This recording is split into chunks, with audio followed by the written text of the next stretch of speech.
Our investigation found that the so called wet spot could not have existed the way the prosecution claimed. This was an important part of the prosecution's case against Rod Covlin. That clip you just heard was from Kristen Thorne at ABC Investigative News. It's one of many independent reports we'll reference throughout this podcast, especially when it comes to questionable pieces of evidence used at trial.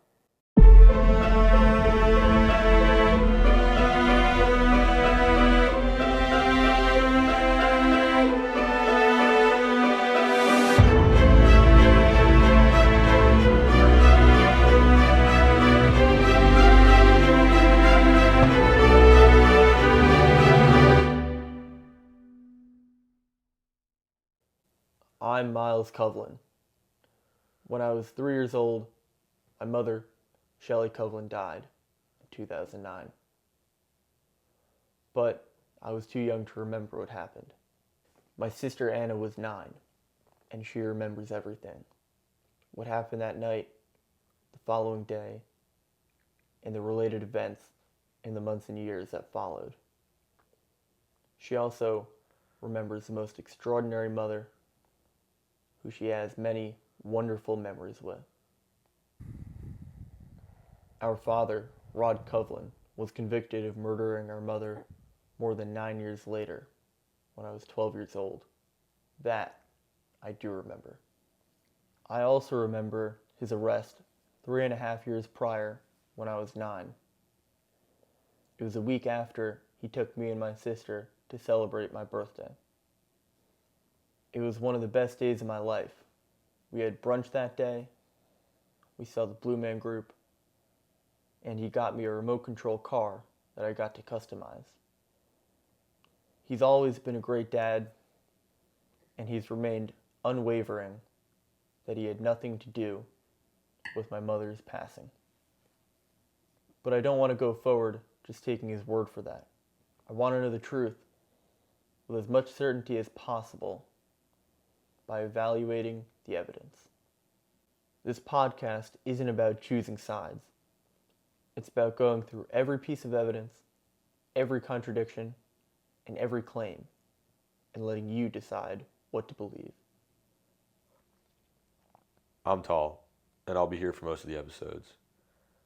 I've known Myles for years, and I'll be here to ask the questions. Some questions I've asked him before, and some I haven't.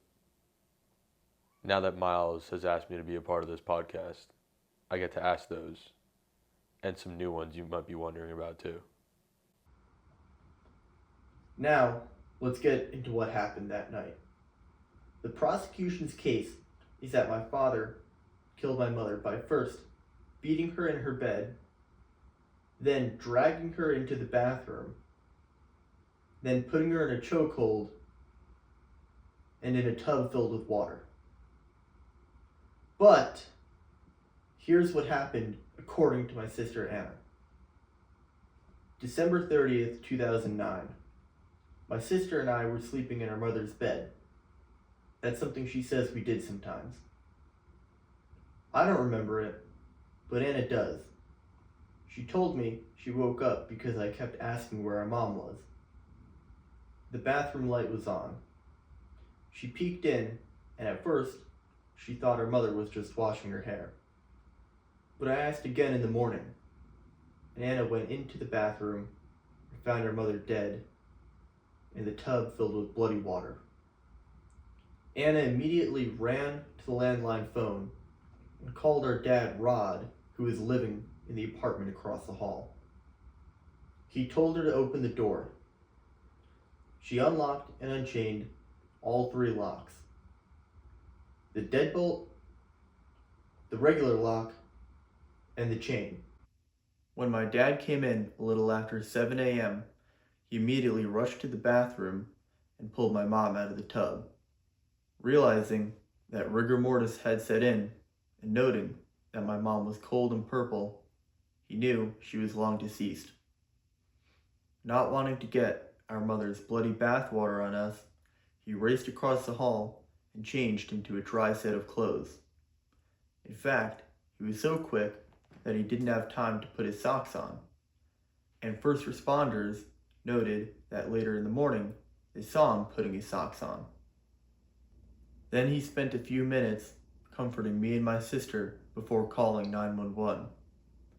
At the 911 operator's instructions, he began performing CPR despite conveying to them that she was stiff and purple. I guess CPR is just protocol, regardless of what the caller says. The entire 911 call is about 11 minutes. It's available on our website, murderfab.com, which will be linked below. But here, we'll play 2 minutes of it.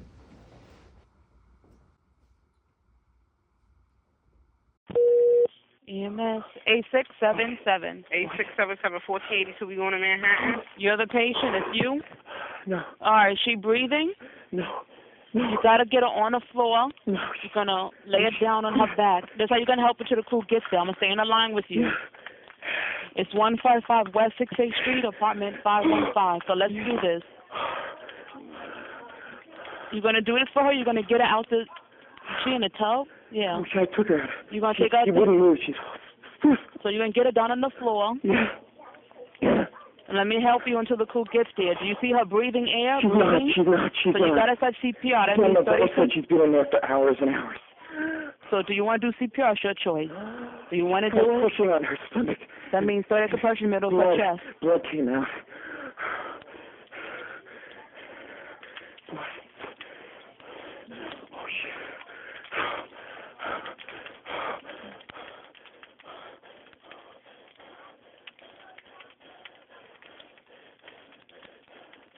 All right. 155 West 68th Street, apartment 515.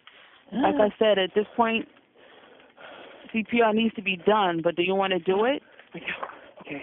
That means open up her shirt, and it's 30 compressions, middle of her chest. I don't have to put you on speaker.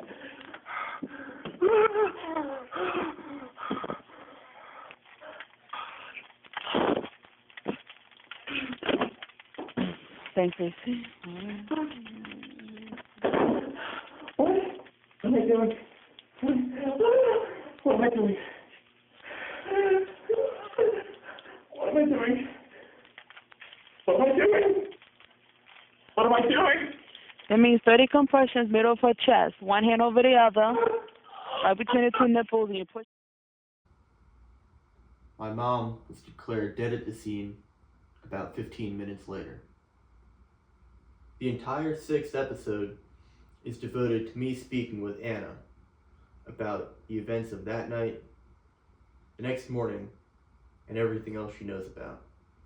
But I think it's important that you hear briefly from her now in her own words. Hey, I'm sorry I'm a bit choked up while I'm trying to record this for you. I've had to say the exact same thing a million times, and every time I say it, it just reminds me of saying it again and again when I was 9 and feeling like I was yelling at an empty room because nobody would listen to the truth. So it's not easy to talk about, but everything Myles said is 100% accurate. That night, Myles and I slept in our mom's bed. I heard her running the bath, the same bath I found her in the morning. I was really, really scared, and I immediately called my dad. When he got to the door, I unlocked and unchained the door for him.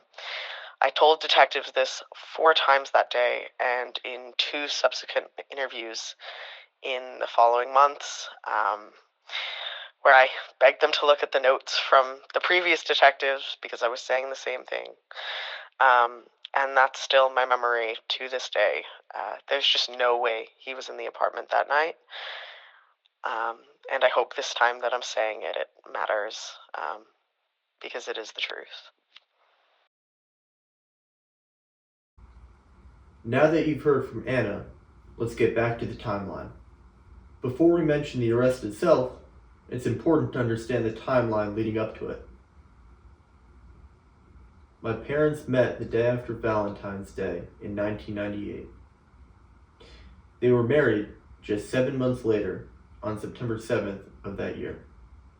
My dad has told me that the marriage was great at first, but then life events took their toll. My sister was born in 2000 and was their first IVF attempt. In 2005, my mom got pregnant with donor eggs. It was the 12th IVF attempt. The twins were born early, at around 20 weeks, after a routine cerclage went awry, causing my mom to lose 40% of her blood before she could be stabilized. Both babies passed away after approximately 1 day.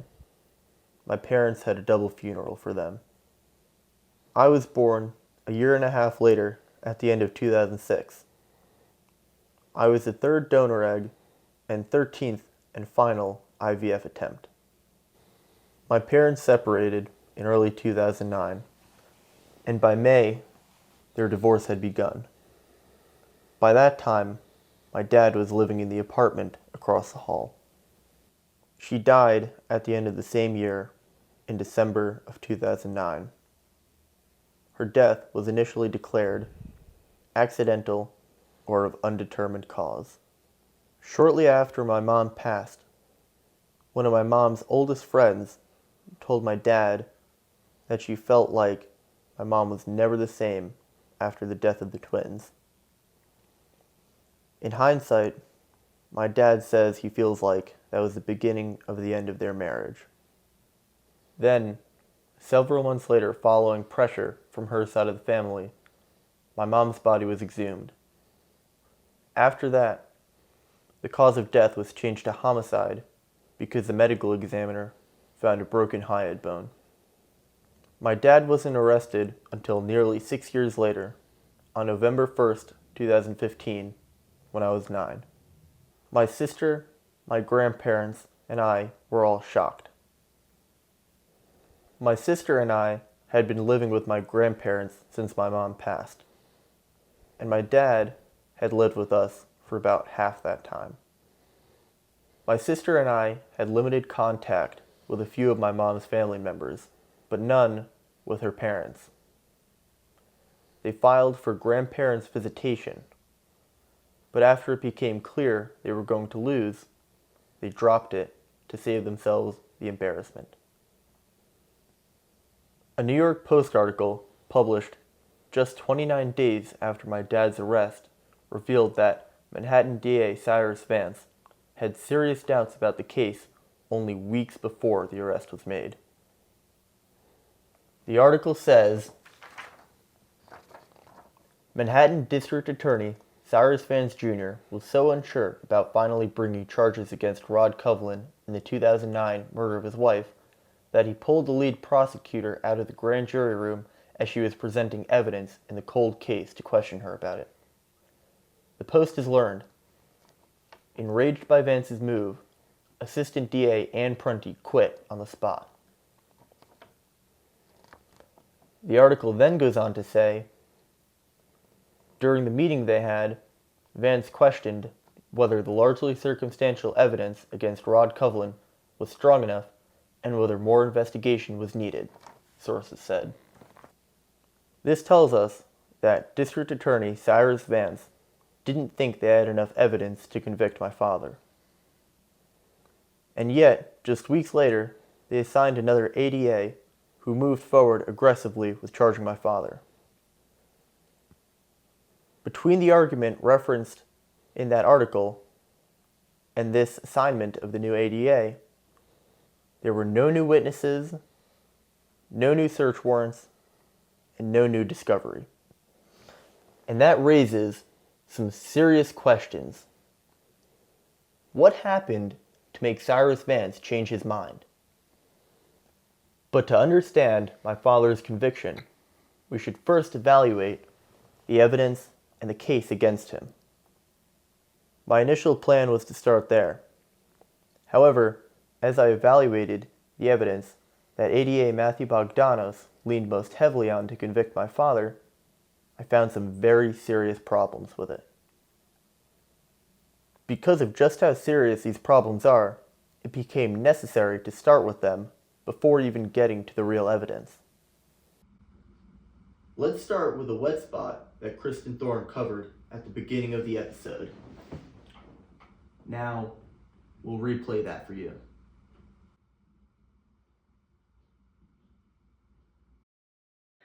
Our investigation found that the so-called wet spot could not have existed the way the prosecution claimed.